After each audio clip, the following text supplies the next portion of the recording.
ഇപ്പോൾ ഒരാൾ പരിചയമില്ലാത്ത ഒരിടത്ത് ഒറ്റയ്ക്കോ അല്ല കൂട്ടുകാരുടെ അടുത്ത് കേട്ടോ ഭക്ഷണം കഴിക്കാൻ ചെന്നാൽ അവർ ടൗണിൽ നമ്മൾ ആദ്യം അവിടുത്തെ റെസ്റ്റോറൻറ്റ് പേര് കേട്ട റെസ്റ്റോറൻ്റ് ആണോ അതൊന്നും നമുക്ക് അവിടെ അറിയില്ല.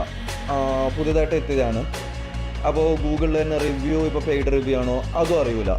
അപ്പോൾ നമ്മൾ ആദ്യം മൊത്തത്തിലൊന്ന് വീക്ഷിച്ചിട്ട് അവിടെയുള്ള നല്ല സൈനേജ് അല്ലെങ്കിൽ നല്ല ഷോപ്പ് ഫ്രണ്ട് കാണുമ്പോൾ അതിലോട്ട് ഓട്ടോമാറ്റിക്കായിട്ട് ആൾക്കാർക്ക് അതിലോട്ടായിരിക്കും നമ്മുടെ കണ്ണ് എത്തിച്ചേരുന്നത്. അതെ അതെ, റിവ്യൂ ചെയ്യും. സ്വാഭാവികമായിട്ടും ആൾക്കാർ റിവ്യൂ ചെയ്യുന്നുണ്ട്. ഇപ്പൊ പഴയ പോലെ അല്ല. ആക്ച്വലി ആൾക്കാർക്ക് ഒരു ഇൻസ്റ്റാഗ്രാമബിൾ ഒരു സെറ്റപ്പ്, ഇൻസ്റ്റാഗ്രാമബിൾ ഏരിയ അല്ലെങ്കിൽ ആ ഒരു ഡിസൈൻ വേണം എവിടെയും.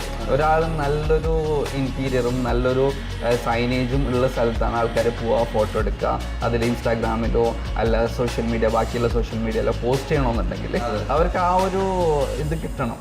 ഒരു വൈബാണ് ആക്ച്വലി, വൈബ് ക്രിയേറ്റ് ചെയ്യണം. അപ്പോൾ നമ്മളൊരു വൈബ് ക്രിയേറ്റ് ചെയ്യണമെന്നുണ്ടെങ്കിൽ അതിനിപ്പോൾ ഒരു നോർമൽ സൈനേജ് വെച്ചുകൊണ്ട് കാര്യമില്ല. എപ്പോഴും വെറൈറ്റി ആയിട്ട് തിങ്ക് ചെയ്തിട്ട് ഇപ്പോൾ നമ്മളിപ്പോൾ ക്ലയൻറ്റിൻ്റെ അടുത്ത് വന്നാൽ ചില ക്ലയൻറ്റിന് അവരുടെ ബ്രാൻഡ് വാല്യൂസ് ഉണ്ടാവുമല്ലോ. അപ്പോൾ അതുപോലെ തന്നെ വെച്ച് കൊടുക്കേണ്ടി വരുന്നുണ്ട്. അപ്പോൾ നമുക്ക് ബിഗ് ബ്രാൻഡ്സിൻ്റെ നമുക്ക് ചെയ്യുന്ന സമയത്ത് മോൺബ്ലാങ്കോ ഒമേഗയോ അല്ല റിവോലിയോ ചെയ്യുന്ന സമയത്ത് നമുക്ക് അതിൽ മാറ്റം വരുത്താൻ പറ്റില്ല. എന്ന് വെച്ചാൽ അവർ ചെയ്തിട്ടുള്ളൊരു കാര്യമാണ്. പക്ഷേ എന്നാലും പുതിയൊരു ബ്രാൻഡ് മാർക്കറ്റിലോട്ട് വരുന്ന സമയത്ത് നമ്മളെപ്പോഴും അവരുടെ അടുത്ത് പറയാറുണ്ട് ഒരു കുറച്ച് കൺസെപ്ച്വലായിട്ട് കാര്യങ്ങൾ ചെയ്യണം. ഇപ്പോൾ അൽബേക്കൊക്കെ കാണുന്നില്ലേ, അൽബേക്ക് കാണുന്നുണ്ട്. ഇപ്പോൾ റീസെൻ്റ്ലി ഒരു സൗദി ബേസ്ഡ് ഒരു ബർഗറിൻ്റെ അജ്മാനിൽ തുടങ്ങിയിട്ടുണ്ട്. അവരൊരു ആ തീമും വൈബും തന്നെ കണ്ടാൽ തന്നെ അടിപൊളിയാണ്. അതിൻ്റെ ഡിസൈനേഴ്സിന് എപ്പോഴും ഒരു തംസപ്പ് കൊടുക്കണം നമ്മൾ തീർച്ചയായിട്ടും.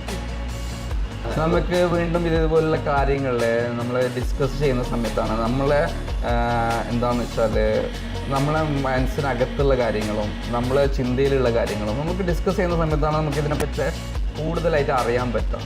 അപ്പോൾ ഞാൻ എപ്പോഴും ആഗ്രഹിക്കുന്നുള്ളത് നമ്മുടെ റിലേറ്റഡ് ആയിട്ടുള്ള നമ്മുടെ സൈനേജ് റിലേറ്റഡ് ആയിട്ടുള്ള കാര്യങ്ങൾ എപ്പോഴും ഷെയർ ചെയ്ത് ആൾക്കാരുടെ ഉള്ളിലേക്ക് എത്തിക്കാം. ബ്രാൻഡിങ്ങിൻ്റെ ബെനിഫിറ്റ്സ്, സൈനേജിൻ്റെ ബെനിഫിറ്റ്സ് കാര്യങ്ങളൊക്കെ എത്തിക്കുക എന്നുള്ള രീതിയിലാണ് നമ്മൾ ഈ വീഡിയോ ഷൂട്ട് ചെയ്യുന്നത്. അപ്പോൾ ഞാൻ ഇതിൽ ആൾക്കാരെ ക്ഷണിക്കുകയാണ്. നമ്മൾ റീറ്റെയിൽ ഇൻഡസ്ട്രിയിലുള്ള ആൾക്കാർക്ക് നമ്മളുമായിട്ട് ഈ കാര്യങ്ങൾ ഡിസ്കസ് ചെയ്യണോ, ഇതിൻ്റെ പ്രോബ്ലംസ്, ഇതിനുള്ള സൊല്യൂഷൻസ്, ഇത് രീതിയിലുള്ള പുതിയ രീതിയിലുള്ള ക്രിയേറ്റീവായിട്ടുള്ള കാര്യങ്ങൾ ഇതിനെപ്പറ്റി കൂടുതൽ സംസാരിക്കാൻ അറിയാൻ ആൾക്കാർക്ക് താല്പര്യമുണ്ടെങ്കിൽ നമുക്ക് ഇരിക്കാം, ഒരു ദിവസം ഇതിനെപ്പറ്റി സംസാരിക്കാം, ഡിസ്കസ് ചെയ്യാം. ഒരു കോഫിയിലോ ഒരു ഡിന്നറിലോ ഒരു ലഞ്ചിലോ എങ്ങനെയാണെങ്കിലും ഞാൻ എപ്പോഴും റെഡിയാണ്. എനിക്ക് ഇതിനെപ്പറ്റി ഷെയർ ചെയ്യണമെന്ന് വളരെ താല്പര്യമുള്ളൊരു വ്യക്തിയാണ്. എന്ന് വെച്ചാൽ സൈനേജ് ഇൻഡസ്ട്രിയിൽ ഞാനിപ്പോൾ ഈവൻ ദുബായിലായാലോ അല്ല ഇന്ത്യയിലായാലും കൂടുതൽ ആൾക്കാരും സൈനേജ് ഒരു വെക്കണം, നമുക്കൊരു നെയിം ബോർഡ് വേണമെന്നുള്ള രീതിയിൽ വെക്കുന്ന ആൾക്കാരാണ് കൂടുതൽ.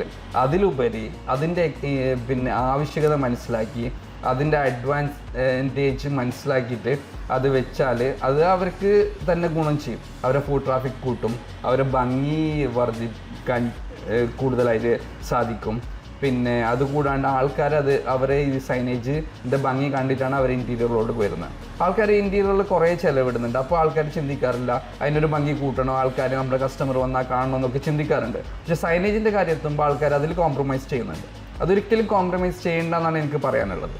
ഇത് എൻ്റെ ബിസിനസ് ആയതുകൊണ്ട് മാത്രം ഞാൻ പറയല്ല, അതിൻ്റെ ആവശ്യകതയും അതിൻ്റെ ഉപകാരവും മനസ്സിലാക്കി തന്നെ ആൾക്കാർ അതിലോട്ടേക്ക് വരണം. അപ്പോൾ അത് മനസ്സിലാക്കാൻ വേണ്ടി ഞാൻ കാര്യങ്ങൾ ഷെയർ ചെയ്താലേ നിങ്ങൾക്ക് മനസ്സിലാവുള്ളൂ.